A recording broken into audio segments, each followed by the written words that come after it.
বাসর ঘরে ঢুকতেই বউ আমাকে ল্যাং মেরে ফেলে দিল। ভেবেছিলাম হয়তো বউ ঘোমটা দিয়ে বসে থাকবে, আমি গিয়ে তার ঘোমটা সরাইয়া চাঁদ মুখখানা দেখব, কিন্তু তার হলো কোথায়। কোমরের ব্যথায় এখন আমার যায় যায় অবস্থা। যেদিন পাত্রী দেখতে গিয়েছিলাম তখন পাত্রীর সাথে আলাদা কথা বলার জন্য তার রুমে পাঠানো হলো। তার রুমে ঢোকার সাথে সাথে সে বলে উঠল দরজা লক করার জন্য। আমি দরজা লক করে সামনে আগাতে যাব, ঠিক তখনই সে আমাকে ল্যাং মেরে ফেলে দেয়। তখনই আমি বুঝেছিলাম এই মেয়ে হেভি ডেঞ্জারাস হবে। বিয়ে ঠিক হবার পর বরকে কি কেউ এইভাবে ল্যাং মারে? আমাকে নিচে পড়তে দেখে তার কি হাসি, কি আর বলবো। নিচে পড়ে যে ব্যথাটা পেলাম, কিন্তু ওর হাসি দেখে কখন যে ব্যথা ভুলে গেলাম নিজেই জানি না। সেদিন তার হাসির প্রেমে পড়ে গিয়েছিলাম আমি। সে হাসতে হাসতে বলল, আমাকে বিয়ে করলে আপনাকে প্রত্যেক দিনই এরকম ল্যাং খেতে হবে, রাজি আছেন তো? তারপর একের পর এক ক্যাসেটের মতো কথা বলতে লাগলো। একটা মেয়ে যে এত জলদি কথা বলতে পারে তা আমার জানা ছিল না। আমি তখন শুধু একটা হাসি দিয়েছিলাম, হয়তো এই হাসির মধ্যেও ও উত্তর খুঁজে নিয়েছিল। এই যে আর কতক্ষণ নিচে পড়ে থাকবেন, এবার তো উঠেন। বাসর ঘরে জামাইকে সালাম না করে কেউ বুঝি এইভাবে ল্যাং মারে? 100 বার মারবো, 1000 বার মারবো। বলেছিলাম না আমাকে বিয়ে করলে ল্যাং খেতে হবে। রাত বাজে 1টা, সেই কখন আমাকে রুমে বসাইয়া গেল সবাই। আমার বুঝি ভয় লাগে না? এটা হচ্ছে আপনার শাস্তি, এতক্ষণ আমাকে একা এইখানে বসাইয়া রাখার জন্য। তারপর বউ আমাকে দাঁড়া করাইয়া সালাম করলো। মাইরি এইটা কী রকম স্টাইল! প্রথমে ল্যাং মারলো, পরে সালাম করলো, তারপর বউ আমার ব্যথা পাওয়া জায়গায় আবার নিজেই মালিশ করে দিল। তখনই বুঝতে পারলাম রাগী মেয়েরা যতই রাগ দেখাক না কেন তারাই স্বামীকে বেশি ভালোবাসতে পারে। চলুন ছাদে যাই, চা দেখবো। আমি আর কথা বাড়ালাম না, জানি না বললে লাভ হবে না। যে ডেঞ্জারাস মেয়ে কথার আগে মাইট দিবে। আপনারা যতটা বোকা মনে করছেন আমাকে, আমি কিন্তু ততটা বোকা না, আর এতটা চালাকও না। আসলে মেয়েদের সাথে কথা বলতে কীরকম যেন একটা আনইজি ফিল করি। আকাশের চাঁদটা অনেক সুন্দর আজ, তাই না? সুন্দর, কিন্তু তোমার চাইতে বেশি না। পাম দেওয়া হচ্ছে তাই না? লাভ নেই, যতই পাম দেন আজ কিন্তু আপনাকে কাছে আসতে দিব না। নিস্তব্ধ রাত, ভরা পূর্ণিমা, হালকা বাতাসে সুইটির চুলগুলো উড়ে আমার নাকে বাড়ি খাচ্ছে। অন্যরকম যেন একটা নেশা নেশা কাজ করতেছে এই মুহূর্তে। তখন আমার ঠিক কি হলো নিজেই জানি না। সুইটিকে পেছন থেকে জড়িয়ে ধরে ওর চুলে নাক ডুবিয়ে দিলাম। মেয়েরা কি জানে তাদের চুলের সুবাস ছেলেদের কতটা পছন্দ হয়? হয়তো মেয়েরা জানে না। ও কিছুটা কেঁপে উঠল আর বলল, আমার আনরোমান্টিক বরটা হঠাৎ করে রোমান্টিক হয়ে গেল যে? ভালোবাসি। কখন থেকে? তোমার ল্যাং খাওয়ার পর, তোমার মুখে হাসি দেখে। তাই বুঝি? আসলে আমি এখন নিজের মধ্যে নেই, কীরকম যেন একটা অনুভূতি কাজ করতেছে ওকে জড়িয়ে ধরার পর। আসলে এই প্রথম কোনো মেয়ের স্পর্শে এসেছি তো, তাই। শোনেন, আমি ওই রকম মেয়ে না যে জানতে চাইব কয়টা প্রেম করেছেন, বিয়ের আগে যা করেছেন আমার কোনো যায় আসে না। কিন্তু এখন থেকে যদি কোনো মেয়ের দিকে নজর দেন তাহলে আপনার চোখ দুটো তুলে আমি ফুটবল খেলবো। শুধু আমাকে দেখবেন, শুধু আমাকে, বুঝতে পারছেন? ঠিক আছে। আমি ওর কোলে শুয়ে আছি, ও আমার মাথার চুলে বিলি কেটে দিচ্ছে, আর আমি মুগ্ধ হয়ে তাকে দেখছি। কি দেখেন? তোমাকে। যা, এমন করে বলতে হয়? আমার বুঝি লজ্জা লাগে না? তখনই খেয়াল করে দেখলাম আমাদের ছাদের কিছুটা দূরে, আমাদের পাশের ছাদে এক বড় ভাই তার বউকে জড়িয়ে ধরে কিস করতেছে। বউ আমার দিকে রাগী চোখে তাকালো। পরের রোম্যান্স দেখার বুঝি অনেক শখ, তাই না? নিজের বউ সামনে আছে, বউয়ের সাথে রোম্যান্স করতে পারেন না? আমার যে তখন কি হলো জানি না, কী রকমের নেশা নেশা কাজ করতেছে। আমি যতই সুইটির ঠোঁটের দিকে এগিয়ে যাচ্ছি, ওর চোখ বন্ধ করে জোরে জোরে নিঃশ্বাস ফেলতে লাগে। আমি তাকিয়ে দেখতে লাগলাম ওকে। লজ্জায় মুখখানা একদম লাল টমেটোর মতো হয়ে গেছে। মন চাই খেয়ে ফেলি, কিন্তু চাইলে তো আর খেতে পারবো না।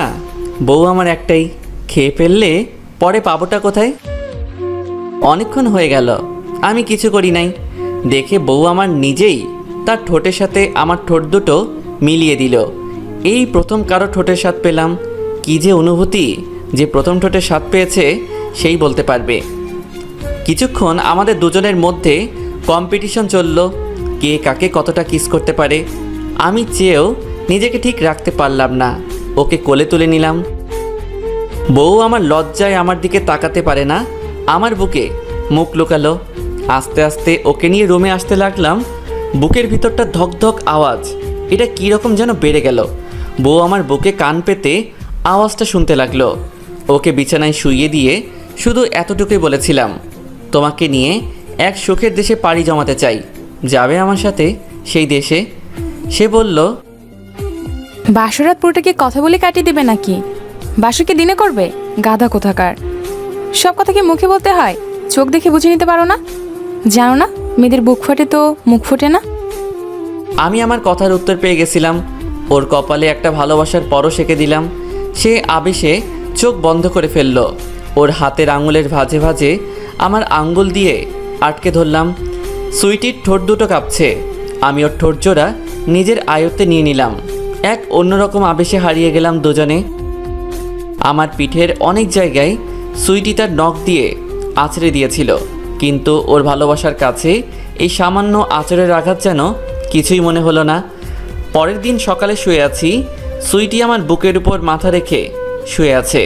সে বলল, আচ্ছা শুভ, আমাদের ছেলে বেবি হবে নাকি মেয়ে বেবি হবে? একদিনের ভিতর ছেলে মেয়ে নিয়ে টানাটানি? তুমি নিজেই তো একটা বাচ্চা, আর একটা বাচ্চা তোমার পেটে জায়গা নেবে কি করে? তোর সাথে ভালো ব্যবহার করি বলে ভালো লাগে না, তাই না? সুইটি আমার বুকে কিল ঘুষি দিতে লাগলো। এক পর্যায়ে হাতের সামনে যা পেল তাই আমার উপরে ছুটতে লাগলো। এত কিছুর ফাঁকে কখন মোবাইল এসে আমার কপালে লেগে কিছুটা কেটে গেল। আমি ব্যথা পেয়ে আহ করে উঠলাম। তখন বুঝেছিলাম সে আমাকে কতটা ভালোবাসে। ব্যথা পেয়েছি আমি, কিন্তু চোখ দিয়ে পানি এসেছে ওর। মনে হচ্ছে আমার চাইতে ওই বেশি ব্যথা পেয়েছে। সাথে সাথে ও আমার পা জড়িয়ে ধরে বলল, মাফ করে দেন আমাকে, আর কোনোদিন আমি আপনার সাথে দুষ্টমি করব না। এতটুকু বিষয় নিয়ে যে ও কেঁদে দিবে আমি ভাবতে পারিনি। পাগলিটাকে বুকে জড়িয়ে নিয়ে মাথায় হাত বুলিয়ে দিয়ে বললাম, ধুর পাগলি, এরকম দুষ্টুমি না করলে ভালো লাগে না। দুষ্টুমি ছাড়া ভালোবাসা জমেও না, লবণ ছাড়া তরকারির মতো লাগে। ওর চোখের পানিতে আমার বুক ভেসে গিয়েছিল। দিনগুলো ভালোই কাটতে লাগলো আমাদের। তবে অনেক শাসনের উপরে রাখেও আমাকে। আমার ভালোই লাগে, খারাপ লাগে না ওর শাসন। অফিস থেকে যখন বাসায় আসি, বউ আমার ওর শাড়ির আঁচল দিয়ে আমার মুখের ঘামটুকু মুছে দেয়। অনেক কেয়ার করে পাগলিটা আমার। সবচাইতে বেশি ভালো লাগে ওর বকাগুলো আমার। রেগে গেলে যে কত নামে ডাকে আমাকে তার হিসেব নেই। যেমন ধরেন শিয়াল, বিলাই, কুমির, হাতি, গন্ডার, বান্দর, হনুমান, টিকটিকি, শয়তান, হারামি, ভূত, খরগোশ, আরও কত নামে যে ডাকে। আমার কাছে ভালোই লাগে। আমি ইচ্ছে করে ওকে রাগাই ওর বকাগুলো শোনার জন্য। 1.5 বছর পর আমি অফিসে কাজ করতেছি। বাসা থেকে ছোট বোন ফোন করে বলল যে সুইটি নাকি সিঁড়ি থেকে নামতে গিয়ে পড়ে যায়। ওর 2 দিন পরে ডেলিভারি টাইম ছিল। ওকে নাকি হসপিটালে নিয়ে যাচ্ছে ওরা। আমার দুনিয়াটা যেন উল্টে যায়। মাথার উপর তখন আসমান ভেঙে পড়ে। তাড়াহুড়ো করে কাজ রেখে হসপিটালে যাই। ওর কাছে যেতেই ও আমার হাত ধরে বলে, অনেক বেশি ভালোবাসি তোমাকে আমি, জানো তোমাকে অনেক জ্বালাই, তাই অনেক বকা দেই। তোমাকে অনেক ভালোবাসি তো তাই এরকম করি। জানো আমার বকা শোনার পর তুমি যখন হাসো তখন আমার রাগ সব পানি হয়ে যায়। এত ভালো লাগে বলার মতো না। কিন্তু আমি ইচ্ছে করে তোমাকে আরো বেশি বকা দেই, তোমার মুখে বাঁকা হাসিটা দেখার জন্য। আমার যদি কিছু হয়ে যায় তুমি কিন্তু বিয়ে করতে পারবে না, কারণ তোমার ভাগ আমি কাউকে দিতে পারবো না। এই জীবনে তুমি আমার, মরার পরে তুমি আমারই থাকবে। যদি বিয়ে করো তাহলে পেতনি হয়ে এসে তোমার ঘাড় মটকাবো, তারপরে আমার সাথে নিয়ে যাব। ওর কথা শুনে আমি আর নিজেকে ঠিক রাখতে পারলাম না, হাউ মাউ করে কেঁদে দিলাম। ছোট বোন, বাড়ির সবাই আমাকে সান্ত্বনা দিতে লাগলো। ওইদিকে ডাক্তার তারা দিতে লাগলো যে ওকে তাড়াতাড়ি অপারেশন থিয়েটারে নিয়ে যেতে হবে। কিন্তু সুইটি আমার হাত ছাড়তে নারাজ। আমি ওর হাত ছাড়লেই নাকি ও অনেক দূরে চলে যাবে।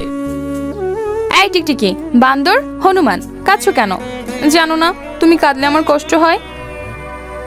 একবার তোমার বুকে একটু জড়িয়ে নেবে, তোমার বুকে মাথা রাখতে ইচ্ছে করতেছে।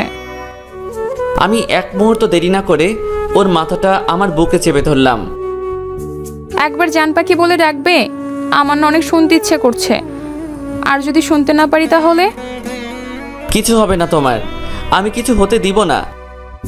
সুইটি ব্যথায় জোরে চিৎকার দিয়ে জ্ঞান হারালো, কিন্তু আমার হাতটা শক্ত করে ধরে রাখলো। মনে হয় আমি ছেড়ে দিলে সে দূরে চলে যাবে। ডাক্তাররা শত চেষ্টা করেও ছাড়াতে পারল না। অনেক কষ্টে আমার হাত ছাড়ালাম। ও সেন্স হারানো আগে বারে বারে শুধু একটা কথাই বলেছিল, আমি বাঁচতে চাই, তোমার সাথে বাকিটা জীবন কাটাতে চাই। এখন অপারেশন থিয়েটারের বাহিরে বসে আছি। এতক্ষণ শুধু আমি কল্পনাই করেছিলাম ওকে নিয়ে। কিছুক্ষণ পর ডাক্তার এসে বলল, কংগ্রাচুলেশন, আপনার ছেলে মেয়ে একসাথে হয়েছে, আপনি 2 সন্তানের বাবা হয়েছেন। কিন্তু আমি দৌড়ে ডাক্তারের কাছে গিয়ে বললাম, আমার স্ত্রী কেমন আছে? ও ঠিক আছে তো? কিন্তু কি বলেন, ও ঠিক আছে তো? সরি। ডাক্তারের কথাটা শুনে আমার পায়ের নিচ থেকে মাটি সরে গেল। আমি আর দাঁড়িয়ে থাকতে পারলাম না, ঠাস করে নিচে পড়ে গেলাম। ছোট বোন আমাকে কোনো রকমের দাঁড় করালো। আমি এক দৌড়ে কেবিনের ভিতরে চলে গেলাম। গিয়ে দেখি সুইটির মুখটা সাদা কাপড় দিয়ে ঢেকে রেখেছে। পাশেই বাচ্চা দুটো কান্না করছে। আমি আর সামনে এগিয়ে যেতে পারছি না, অনেক কষ্ট হচ্ছে আমার। বুকের ভেতর চিনচিন ব্যথা করছে। কাপা কাপা হাতে সুইটির মুখ থেকে কাপড়টা সরালাম। আমি কাপড় সরাতেই সুইটি আমাকে চোখ টিপ মারল। তার মানে সুইটি বেঁচে আছে দেখে আমি যেন আমার জীবনটা ফিরে পেলাম। আমি বুঝতে পারলাম না ও ডাক্তার কে বলে মজা করছে আমার সাথে। আমি সাথে সাথে ওর 2 গালে ঠাস ঠাস করে চর বসিয়ে দিলাম। চোখ থেকে 2 ফোঁটা পানি গড়িয়ে পড়ল। সাথে সাথে ওকে আমি জড়িয়ে ধরলাম। এই পাগলি, এইরকম অবস্থায় কেউ মজা করে? আমি তো মরেই যেতাম তোর কিছু হলে। কেন বুঝিস না? অনেক ভালোবাসি তোকে। চুপ, একদম গলা টিপে মেরে ফেলবো এইরকম কথা আর বলতে। তোমাকে অনেক জ্বালাবো। এত তাড়াতাড়ি তোমার পিছু আমি ছাড়ছি না। কি ভেবেছিলে আমি মরলে আরেকটা বিয়ে করবে? তা আমি হতে দিব না। অনেক ভালোবাসি তোকে। আমি মনে হয় কম বাসি। আপনাদের রোম্যান্স করা কি শেষ হয়েছে? আজকাল যে মানুষ বাসাবাড়ি ছেড়ে হসপিটালে রোম্যান্স করতে চলে আসে আমার জানা ছিল না। পিছন থেকে ছোট বোনের কথা শুনে সুইটি কিছুটা লজ্জা পেয়ে আমাকে ছেড়ে দিল, কিন্তু আমি কিন্তু ছাড়লাম না। এই ছাড়ো, লজ্জা শরমে মাথা খেয়েছো বুঝি? একটা কিস দাও, ছেড়ে দিব। ছাড়ো, মানুষজন দেখছে তো। দেখুক, তাতে কি? আমি আমার বউকে জড়িয়ে ধরে আছি, অন্য কাউকে তো না। 1 বছর পর মেয়ে আমাকে ছাড়া কিছুই বোঝে না, আর ছেলে তার মাকে ছাড়া কিছুই বোঝে না। ভুলেও যদি মেয়েকে কোলে নিয়েছে আমার সামনে, তাহলে মনে করেন নতুন বইয়ের মতো কান্না শুরু করে দেয়। মেয়ে মনে হচ্ছে তার বাবার বাড়ি ছেড়ে স্বামীর বাড়ি যাচ্ছে। রাতে শুয়ে আছি, বউয়ের সাথে কথা হচ্ছে। জানো সুইটি, আমার কপালটা খারাপ। কেন? তোমার খারাপ কপাল হলে কি করে? ভেবেছিলাম মেয়ে হলে তোমাকে আদর করে আরেকটি ছেলে গিফট করব, কিন্তু একসাথে 2 জন হয়ে আমার আদরটুকু নিয়ে গেল। তাই এখন আদর করতে বুঝি কেউ মানা করেছে আপনাকে? না তো। মুখে বলতে হবে কেন? আপনি বুঝতে পারেন না? আমি সুইটির নাভিতে হাত রাখতেই সুইটি বিছানা চাদর টেনে ধরল। তারপর বাকিটা ইতিহাস, পাতিহাস, রাজহাঁস।